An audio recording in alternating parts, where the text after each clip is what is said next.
fellow journalists and I will be delivering a special report to raise awareness of cystic fibrosis in Australia, a heterogeneous disorder of which 1 in 25 Australians carry and more than 70,000 adults and children worldwide are affected by.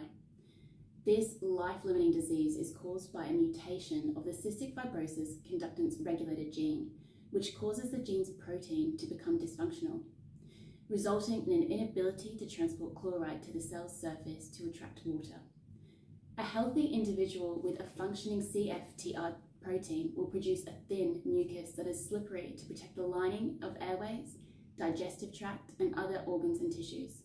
This mutation leads to thick, sticky mucus that can cause blockages of the airways of lungs and can prevent the crucial release of digestive enzymes from the pancreas.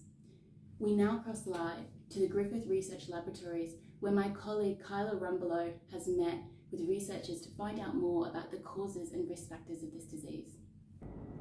Cystic fibrosis is an inherited disease caused by a mutation in the CFTR gene, specifically by a trinucleotide deletion on the long arm of chromosome 7. The gene codes for a protein which controls the flow of salt and fluids in and out of cells, and therefore causes sticky mucus buildup in the body and cilia become ineffective. Commonly, it is the amino acid phenylalanine which doesn't allow the CFTR gene to function normally, causing the mutated cells to ineffectively regulate chloride channels. Everyone inherits 2 CFTR genes, one from each parent, and as cystic fibrosis is recessive, the symptoms of this disease are caused by the inheritance of a mutated CFTR gene from both parents. If the parents are carriers, there is 25% chance of inheriting 2 copies of the mutated gene, leading to cystic fibrosis, but an equal chance of not becoming a carrier, and finally, a 50% chance the child will just be a carrier. It affects all races, however, has a higher rate in Caucasian ethnic groups. Here is Dr. Hashemi to find out more about the relationship it has with other diseases. Over to you. Cystic fibrosis also has relationship with other diseases, mostly digestive and reproductive system complications. Digestive system complications include nutritional deficiencies, liver disease, intestinal obstruction, and diabetes, which is prevalent among about 20% of teenagers and 40 to 50% of adults with cystic fibrosis. Reproductive system complications include infertility in men and reduced fertility in women. Also, people with cystic fibrosis are at higher risk of developing osteoporosis and mental health problems. Thank you for that interesting report, Kyla. We now head to Bethany Hunter, who's been to the Griffith Gold Coast University Hospital to find out more about the diagnosis and screening of this disease. Thank you, Hannah. In Australia since 1986, all newborns undergo a heel prick test. This test has been developed to screen for a number of conditions, including cystic fibrosis. While the test has been proven to be effective, it does not detect all cases, and the definitive test for cystic fibrosis continues to be the sweat test.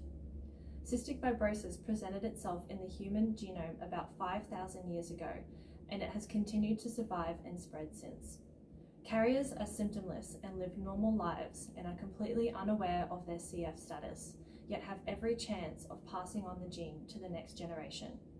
It is known to us that 2 carrier parents have a 25% chance of having a child with CF with each pregnancy. Back to you in the studio. Thank you for that report, Bethany. We are now hearing from Dr. Porter, who we interviewed earlier, to give us an insight into the incredible achievements the medical field is making into extending the lives of those with cystic fibrosis.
That's all from us here at Good Morning with Griffith.